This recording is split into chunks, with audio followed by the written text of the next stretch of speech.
Hi, it's Andy Brook. It's Friday morning at Santa Pod, just having a look across the racetrack. We've got Runefeld Motorsport behind me here with the Top Fuel dragster. All the teams stood here. You can actually see it's pouring down rain. I don't think somehow I'll be racing today. Let's just go and have a look over here. Let's just show you a couple of things. So these two here are the Santa Pod Jet cars. We've got Fire Force 3 and Fire Force 4 here. A little bit of a jet engine thing going on here. This actually runs very well. It runs into the fives at just sub 300 miles an hour, so a fairly quick car. That thing over there, just give you a better view of it, the Runefeld car. This is a Top Fuel car running about 12,000 horsepower. That runs in at 3.7 at about just under 300 miles an hour. Clicks off at the 1,000 foot mark. So you're talking a 0 to 60 in sub 1 second for that thing there. Now, this young guy, you can just see him in the middle there. Just see him in a bit here. He's only in his 20s. He's the driver of this thing. Okay. And RF Motorsport, Runefeld Motorsport, have been over here in the pandemic actually running the cars. These are the guys you've probably seen where they rebuild the cars in several hours. So we've got actually Suzanne Kalin's car here. Suzanne's actually stood there in the background. I'm just going to zoom into her. There's Suzanne. She's actually been racing for many years. So if we want to just stick a bit on YouTube, so our competition winners will be coming down here tomorrow, and hopefully it will have stopped raining and they'll be able to see these things run. Just going to have a quick chat to Carl here about his car. So Carl this weekend is running in Pro ET. So this is Carl's car. This is a Golf, as you can see. And Carl's going to tell us all about it now. As you can see, it's got a hoofing great turbo on it. So Carl, what inspired you to build this beast?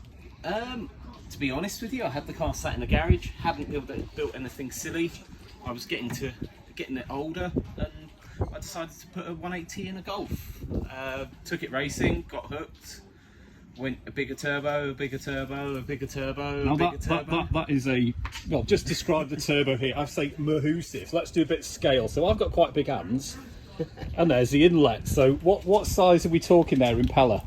It's a 67mm inducer, 99mm exducer. So that's about a GT40 sort of size, GT40 90-ish. Big. Yeah, it's fairly big. I have to use nitrous to spool her up. And what sort of size shot are you running on that, mate? So to get that 70 shot at the moment. 70 shot, just to get it nicely spooled up off the line. Yeah, exactly. The ECU cuts it out just after £6,000, so that the turbo's nicely spooled up, and reduces the cylinder pressure up the top, because I've had problems with the head lifting. So yeah, one of the reasons I've come out to Carl's car, it's not the neatest setup as you can see, but this is actually a street ready car. As you can see, it's got a number plate. You obviously have to put the headlight back in it to get it street ready. And what does it run, Carl? It's gone 995 at 146 before. And it is basically, you've kind of thrown this together, I would say, over the last few years, haven't you? Yeah. It's I did the wiring myself, built the ECU myself. The only thing I didn't do in the car is the cage, because my welding sucks. And what ECU is it you're running? It's Mega Squirt MS3. So you actually built that yourself, physically bought the kit, ran the software? Yeah, bought the PCB, assembled all the parts, soldered it all together, and made it work. So this is a true self-build, well, less than 10-second street car. How much roughly? I mean, it's very hard in racing because it's just continuous development, I know, but, you know, not to put a too firm a number on it, but... So I built a car out of the spares from this car. I built a 10-second spares car. It was amazing. Yeah. That Matty was driving for a bit, wasn't he? Yeah, everyone's had a go. That in the end, I worked it out. It would have cost me about £2,000 to build. Wow. That was none of my time and loads of cheap parts where I got them at a very good, used price. Parts from this car that are a bit too bad to sell, but yeah, it went together. It went 1077 at 133 from the bits. Yeah, for a couple of grand. Yeah, exactly. Flipping heck! I'm not allowed to swear on camera, but that is amazing, is it? So it just goes to show you, a bit of talent, a bit of nous, a bit of time. This is what you can achieve with some basic fabrication engineering skills. I noticed the beauty, I'm just going to zoom in there, that every race car has to have, which is a zip tie. I'm assuming there's quite a bit of gaffer tape here as well. No, never. I would never use gaffer tape. No, it's fantastic, mate. Just for the viewers. So what do you do for a living then? I work in IT. There you go. So he's not even in the automotive industry, and he's produced this absolute monster of a car.